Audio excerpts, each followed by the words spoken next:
Marie et ses amis poètes vous proposent aujourd'hui poète qui s'est inspiré de la joie.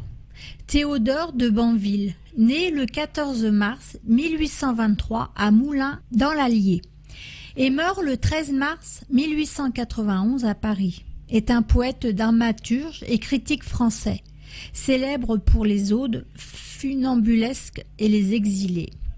Il est surnommé le poète du bonheur, ami de Victor Hugo et de Charles Baudelaire et de Théophile Gautier. Il est considéré, dès son vivant, comme l'un des plus éminents poètes de son époque. Il a notamment reconnu le talent naissant d'Arthur Rimbaud. Et voici maintenant, lorsque ma sœur et moi. Lorsque ma sœur et moi, dans les forêts profondes, nous avions déchiré nos pieds sur les cailloux, en nous baisant au front, tu nous appelais fous, après avoir maudit nos courses vagabondes. Puis, comme un vent d'été confond les fraîches ondes de deux petits ruisseaux sur un lit calme et doux, lorsque tu nous tenais tous deux sur tes genoux, tu mêlais en riant nos chevelures blondes.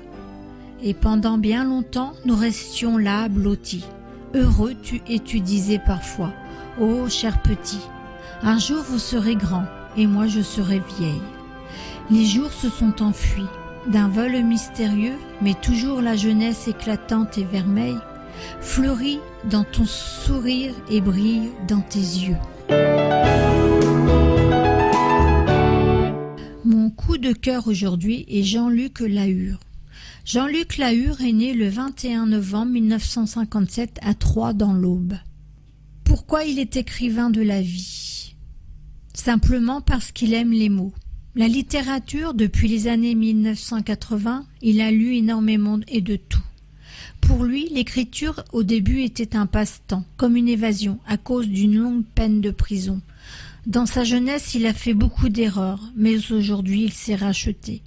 Il s'est mis vraiment à l'écriture le 11 septembre 2001, suite aux attentats en Amérique.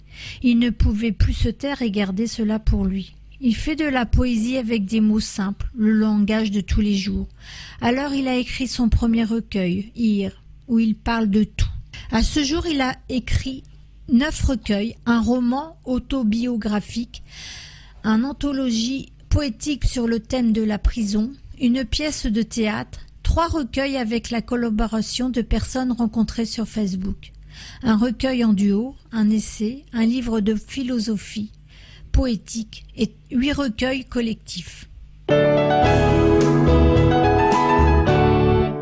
Et voici maintenant l'ours. Du petit sage au grand sauvage, le petit ours d'un enfant ou l'ours le terrifiant, un doux dur ou un dur doux. Quelqu'un qui endure ou un être un peu fou.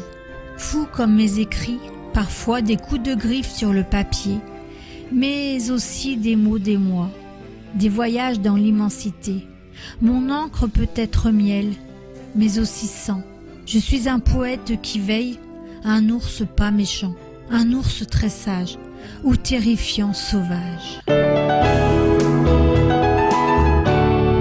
Marie et ses amis poètes vous remercient et vous donnent rendez-vous mercredi prochain.